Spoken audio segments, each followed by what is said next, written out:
Hello everyone and welcome to Base Knowledge, the new show where we teach you things that, you should know basically.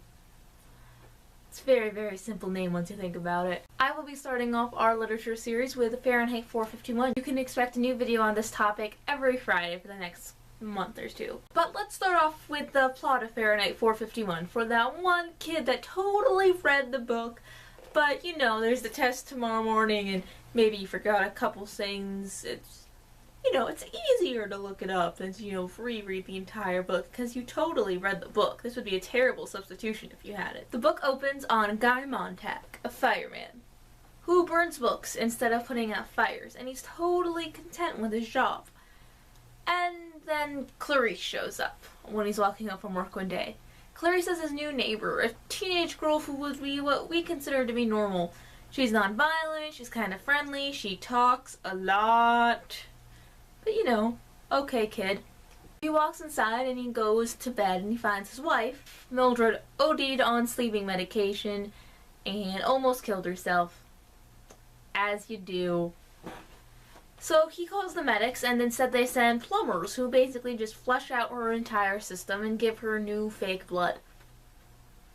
In the morning, Mildred remembers absolutely none of this. She has no recollection of trying to commit suicide at all. Which, is interesting. Normally people remember when they do that sort of stuff. Meanwhile, Montag continues to grow increasingly dissatisfied with his life and with his work and questions whether he should be burning books and if books are actually a bad thing. He even steals one once when they get called to burn a house down. Except, they don't actually burn houses down. Houses are fireproof in this world. And in the meantime, Clarice disappears and was probably killed.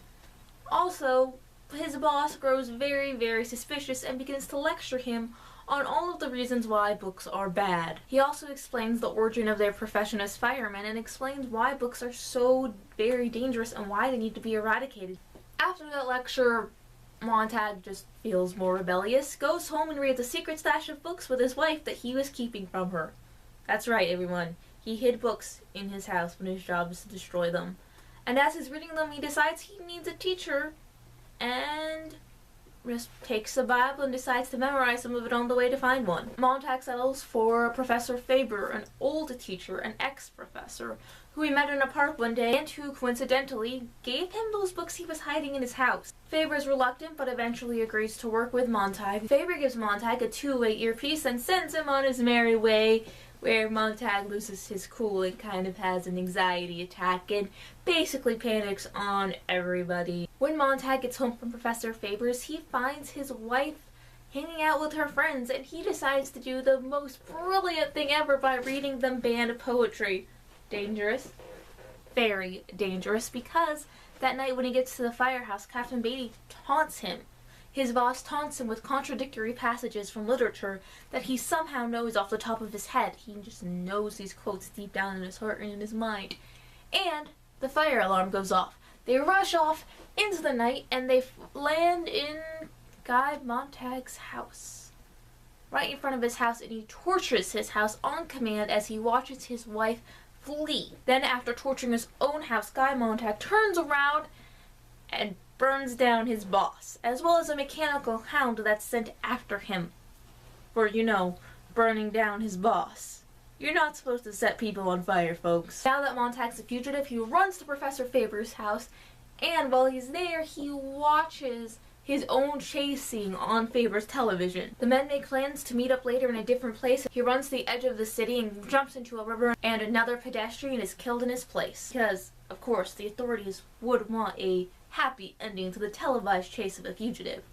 They wouldn't want anyone to know that somebody got away. Guy thinks about his life for a while, then he accidentally runs into a bunch of forest-dwelling dudes. The forest-bound individuals turn out to also be book lovers, but they don't read books. They don't have any books.